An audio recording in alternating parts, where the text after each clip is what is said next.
Një person i ka 99 të mira, një të keqe, si gjithë ne kemi, apo shumë pakësia edhe aty fokusohen, shikojnë vetëm anën negative. Domethënë më shumë kushtojmë çështjes materiale se sa çështjes shpirtërore. Tash përveç faktorëve të jashtëm, janë edhe faktorët e brendshëm.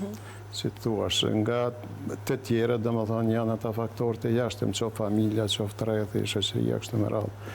Ndërkëse nga faktorët e brendshëm është edhe aspekti gjenetik. Disa njerëz bie fjala janë të tillë, pavarësisht motit, edhe domethënë agjentëve të jashtëm, ka njerëz që lindin të tillë, bie fjala. Ata shikojnë vetëm anën negative. Një person i ka 99 të mira, një të keqe, si gjithë ne kemi, apo shumë pakësia edhe aty fokusohen, gjatë gjithë kohës aty fokusohen. Domethënë ajo tregon edhe mangësinë e shpirtin e tij, apo në brendësinë e tij që është i prirur, domethënë me komuniku me gjëra jo pozitive, me gjëra domethënë të liga kështu me radhë. Mirë po ndodh edhe kundërta, padyshim që pjesa dërmuese është e tillë, sido që tjetë, ne gjithë nuk kemi lind të njëjtën ditë, kemi lind në rrethana të ndryshme, jemi brumos me edukat, kulturë, mësimet ndryshme, kështu, edhe reagimet tona ndalojnë, nuk janë të njëjta. Levnot, të ndalemi pak më shumë të kjo pjesa që e cekeve zotri Bashkim, ndodhë që dikush ose fokusohemi në diçka që është vetëm një gjë negative dhe ja na shkalojmë ato pjesët tjera pozitive.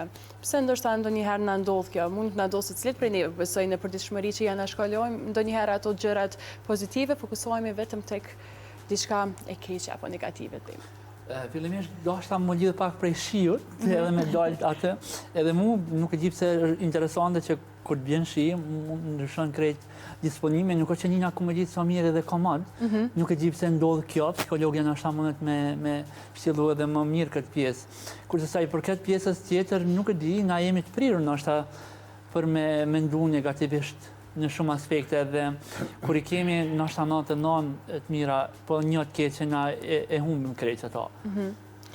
Pëndajnë pra tek Teuta, tek kjo pjesë, si mundemi me u fokusu më shumë tek gjërat e mira? Cëtë janë ndoshta këshillat nga aspekti një psikologe në këtë pjesë? Po, edhe të kjo pjesë është pjesa individuale. Dhe më thonë, varet se si individi është rritë, është trajtu dhe ka punu në zhvillimin e ti personal.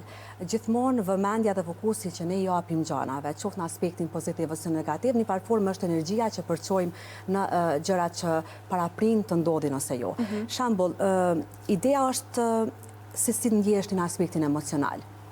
Në momentin kur individi është i rënduar emocionalisht, ka pas ndonjë sfidë eventuale, pa tjetër që nuk është i gatshëm të mendoj gjërat në thellësinë, nëse muj me qujtë të shëndetit mendor.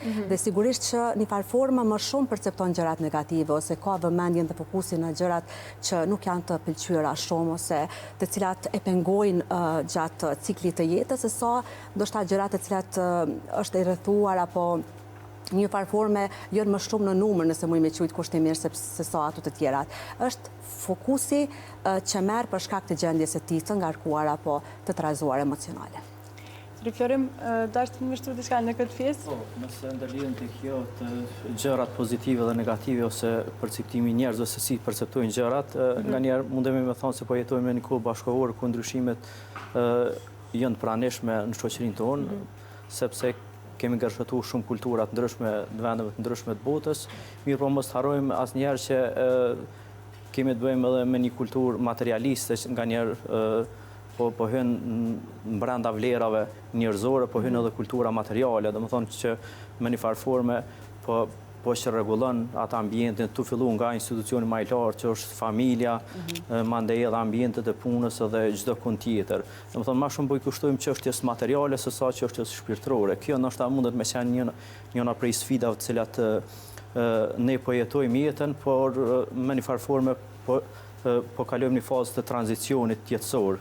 Do të thonë nuk po mendojmë për vlera shpirtërore, për shëndetin mendor, për ambientin do thotë jetësor tonë se si e bën një njeri të lumtur, mirë po më shumë po na bën të lumtur ambienti jashtëm, do thotë ajo pjesa e instrumentalizmit edhe e materializmit që është i pranishëm, po mundemi me thonë që në nivel botëror, në nivel global është kjo,